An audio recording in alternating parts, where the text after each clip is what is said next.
Saudi വ്യവസായ മേഖല കൂടുതൽ അഭിവൃദ്ധിപ്പെടുന്ന സാഹചര്യത്തിലാണ് ഈ മേഖലയ്ക്ക് കൂടുതൽ ശ്രദ്ധ നൽകാൻ സ്വതന്ത്രമായ മന്ത്രാലയം വേണമെന്ന ആവശ്യം ശക്തമായത്.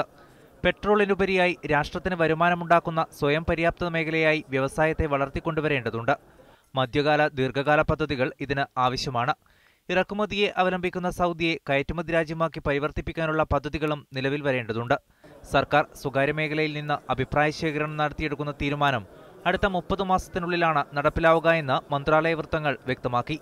രാജ്യത്തിന്റെ സാമ്പത്തിക മേഖലയ്ക്ക് കൂടുതൽ വരുമാനമുണ്ടാക്കാനും വാണിജ്യ വ്യവസായ മേഖല കൂടുതൽ വ്യാപിപ്പിക്കാനും രണ്ടായി വേർപിരിക്കുന്നത് ഗുണം ചെയ്യുമെന്നാണ് സാമ്പത്തിക വിദഗ്ധരുടെ അഭിപ്രായം. സൗദി ചേംബർ കമ്മിറ്റിയും ഇതേ അഭിപ്രായം പ്രകടിപ്പിച്ചിരുന്നു. വാണിജ്യ മന്ത്രാലയം മുഖേന രാഷ്ട്രത്തിന് ലഭിക്കുന്ന വിറ്റുവരവിന്റെ ലാഭത്തിൽ നിന്നാണെങ്കിൽ വ്യവസായ മന്ത്രാലയം ഉൽപാദന മേഖലയിലും ആരോഗ്യകരമായ വിപണി മത്സരത്തിലുമാണ് കൂടുതൽ ഊന്നൽ കൊടുക്കേണ്ടത്. 1954 മാർച്ച് 16 നിലവിൽ വന്ന വാണിജ്യ മന്ത്രാലയത്തിലേക്ക് വ്യവസായ വകുപ്പ് പിന്നീട് കൂട്ടിച്ചേർക്കുകയായിരുന്നു. 2 പതിറ്റാണ്ടിലധികം ഒന്നിച്ചു പ്രവർത്തിച്ച 2 പ്രമുഖ വകുപ്പുകൾ മാസങ്ങൾക്കകം വേർപിരിയുന്നതോടെ സാമ്പത്തിക മേഖലയിൽ കൂടുതൽ ഉണർവുണ്ടാകുമെന്നാണ് പ്രതീക്ഷ. Azhar Puliyil, media 1, Riyadh.